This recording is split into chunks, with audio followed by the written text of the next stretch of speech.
पिछले व्याख्यान में हमने रूसो की सामान्य परिचय की बात की थी।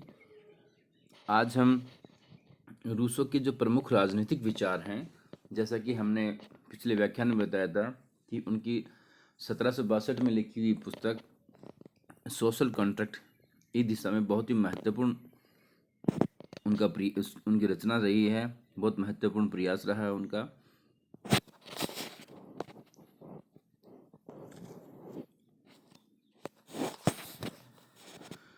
रूसो के प्रमुख राजनीतिक विचारों की शुरुआत करने से पहले हम वही समझौतावादी विचारकों की जो परंपरा रही है अध्ययन की शुरुआत करने की, कि मानव प्रकृति के संबंध में उनके क्या विचार हैं, प्राकृतिक अवस्था के संबंध में उनके क्या विचार हैं, सामाजिक समझौते की जो प्रक्रिया थी वो कैसे थी, सामाजिक समझौते संबंधी विचार क्या थे, राज्य संबंधी विचार उनके क्या रहे हैं, ये इन सारों का क्रमवार अध्ययन करेंगे। तो हम रूसो के पॉलिटिकल थॉट्स की शुरुआत करते हैं मानव प्रकृति के संबंधी उनके विचारों से।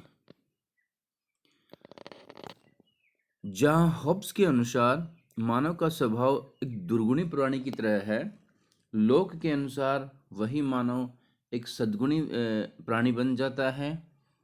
वहीं रूसो के अनुसार मानव के स्वभाव में सद्गुण और दुर्गुण दोनों गुण पाए जाते हैं, अर्थात मानव के स्वभाव के अंदर मिश्रित प्रवृत्ति के गुण विद्यमान हैं। उसमें अच्छे भी गुण हैं तो उसमें बुरे भी गुण हैं।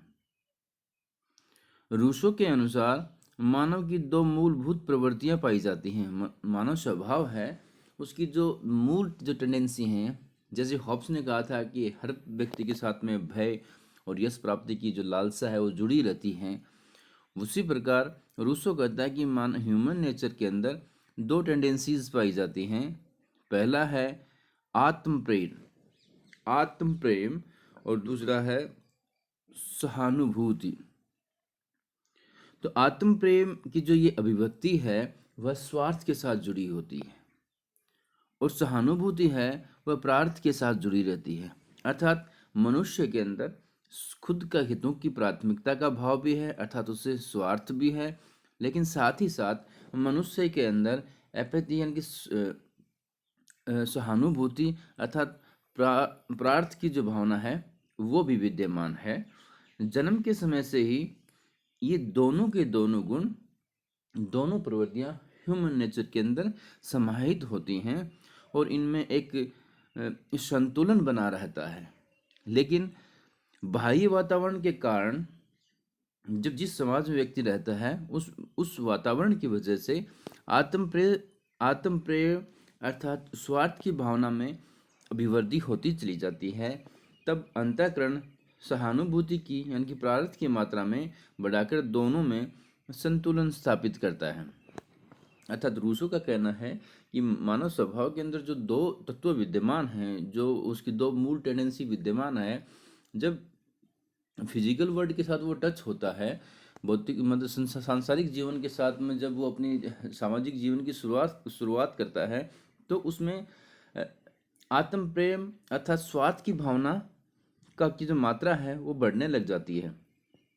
लेकिन मनुष्य के अंदर एक अंतःकरण विद्यमान है जहाँ पे वो चीज़ों की तुलना करने का प्रयास, जहाँ पे चीज़ों की तुलनाएं होती हैं, जहाँ पे चीज़ों की मेरिट के आधार पर, चीज़ों की गुणावगुण के आधार पर देखा जाता है, और यह जो स्थान होता है ये अंतःकरण होता है।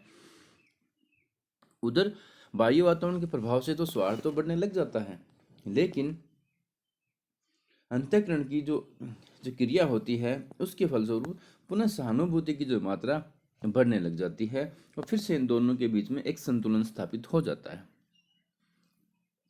लेकिन अंतःकरण की कमी अच्छे बुरे में अंतर नहीं कर पाना, इसलिए अंतःकरण का मार्गदर्शन विवेक रहता है। अंतःकरण की जो अंदर जो भाव व्यक्ति है उसमें साथ एक कमी रहती है कि वह राइट और रॉन्ग के अंदर, उचित और अनुचित के अंदर भेद नहीं कर पाता है।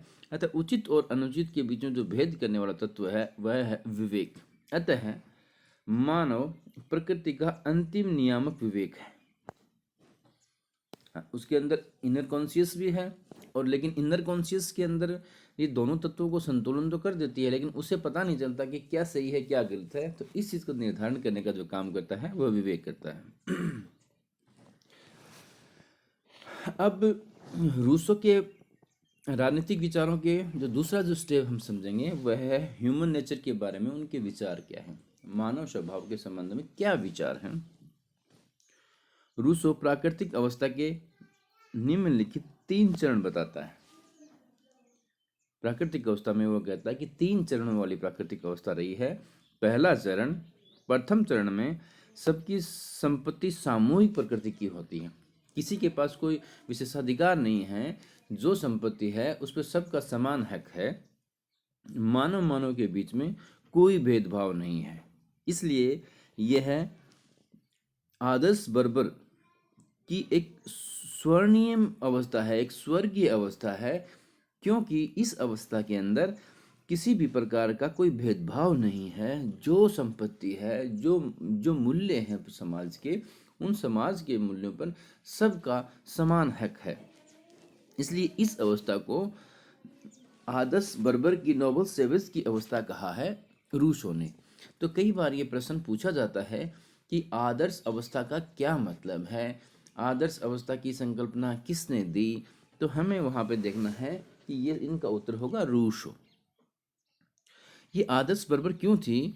क्योंकि इसमें स्वतंत्रता, समानता एवं भाईचारे के जो आदर्श थे, लिबर्टी, इक्वालिटी और फ्रेटर्निटी की जो भावना थी वो इसमें विद्यमान थी। अतः ये जो अवस्था थी ये आदर्श बर्बर की अवस्था रही है। नोबल सेविस इसमें। और ये जो अवस्था थी इसके अंदर 3 महत्वपूर्ण गुण बताए हैं, स्वतंत्रता, समानता और भाईचारे के आदर्श इस अवस्था के अंदर विद्यमान थे। इसलिए रूसो ने इस अवस्था को नोबल सेवेज अर्थात आदर्श बर्बर की अवस्था कहा है। प्राकृतिक अवस्था का जो दूसरा चरण था, इस चरण में भी कला विज्ञान की प्रगति हुई, और कला विज्ञान की प्रगति के कारण मछली का कांटा, तीर धनुष, मटका जैसे उपकरणों का आविष्कार हुआ। कहने का मतलब है कला और विज्ञान की प्रगति से कुछ मानव जीवन को सुविधाजनक बनाने वाले उपकरणों का आविष्कार हुआ, जिसमें है मछली पकड़ने वाला कांटा,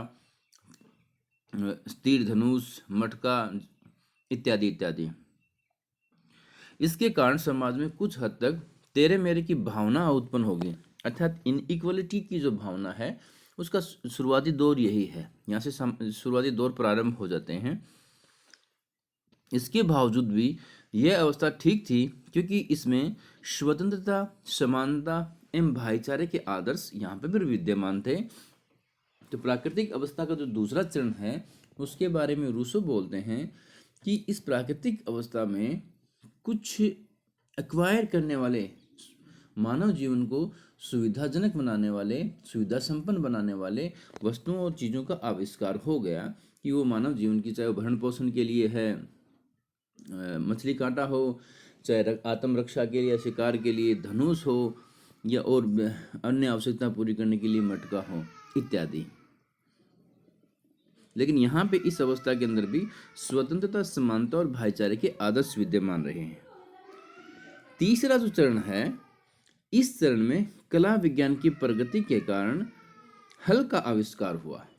जो थर्ड स्टेज है उसमें जो कला विज्ञान था वो हल का आविष्कार हुआ। हल के आविष्कार के साथ भूमि का निजी संपत्ति के साथ उद्भव होता है। समाज स्वामी और सेवक के 2 वर्गों में बंट जाता है। क्योंकि दास के पास कोई अधिकार नहीं होते, न तो संपत्ति जैसे अधिकार होते हैं, न अन्य प्रकार के कोई सामाजिक सांस्कृतिक अधिकार उसके पास होते हैं। इसलिए स्वतंत्रता, समानता और भाईचारे के आदर्श समाप्त हो जाते हैं। अर्थ है रूसो, जैसे कि उन्होंने मैंने पिछले व्याख्यान में बताया था, निबंध प्रतियोगिता थी, वो उसमें प्रथम स्थान प्राप्त किया था, तो वहीं उसका विषय भी वो कला और विज्ञान ही था। तो रूसो कहते हैं कला और विज्ञान का जो विकास होता है तो वहाँ पे और अधिक बेहतर मशीनरी का आविष्कार हो जाता है।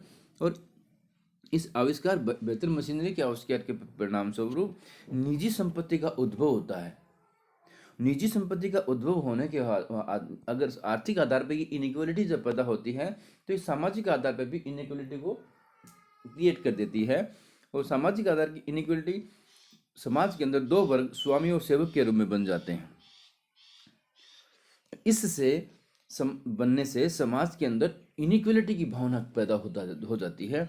जो समाज का आदर्श था, रूसों के समाज का आदर्श स्वतंत्रता, समानता और भाईचारा, बंधुता, तो आर्थिक और सामाजिक स्तर पर असमानताएं उत्पन्न होने पर, गैप उत्पन्न होने पर इन्हें समानता का जो मूल्य था वो समाप्त हो जाता है। क्योंकि जब समानता का मूल्य समाप्त हो जाता है तो स्वाभाविक रूप से उसके अंदर से स्वतंत्रता का लोप होता चला जाता है धीरे धीरे। स्वतंत्रता का लोप क्यों हो जाता है?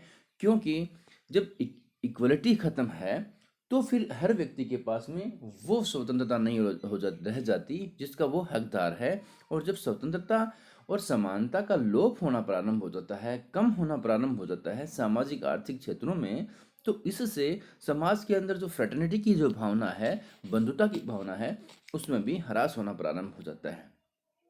रूसो के अनुसार प्राकृतिक अवस्था के प्रथम चरण में वापस लौटना तो संभव नहीं है, क्योंकि समय की इस काल में समय की गति में बहुत आगे बढ़ चुका है समाज, लेकिन उसके आदर्शों को अपनाया जा सकता है।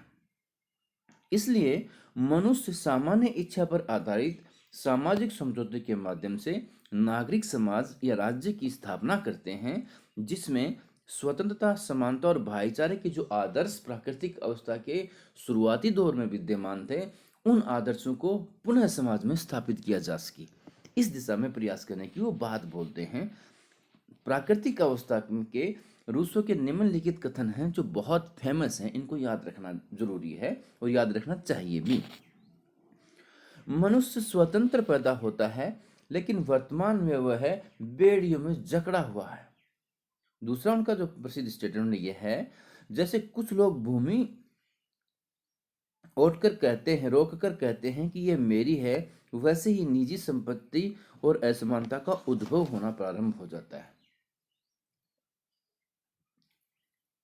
रूसो का एक और प्रसिद्ध नारा है, प्रकृति की ओर लौटो। तो ये 3 स्टेटमेंट हैं और रूसो के बहुत ही प्रसिद्ध स्टेटमेंट हैं। इन स्टेटमेंट्स को याद रखने की ज़रूरत है, क्योंकि कई परीक्षाओं के अंदर या तो ये डायरेक्ट स्टेटमेंट पूछे जाते हैं या स्टेटमेंट पूछ के इनके अंदर अंतर्निहित भावना है, उस भावना को एक्सप्रेस करने को कहा जाता है। तो जैसे मनुष्य स्वतंत्र पैदा होता है लेकिन वर्तमान में वह जंजीरों में जकड़ा हुआ है, इस प्रकार की स्टेटमेंट देके उनकी व्याख्या करने के लिए कहा जा सकता है। धन्यवाद।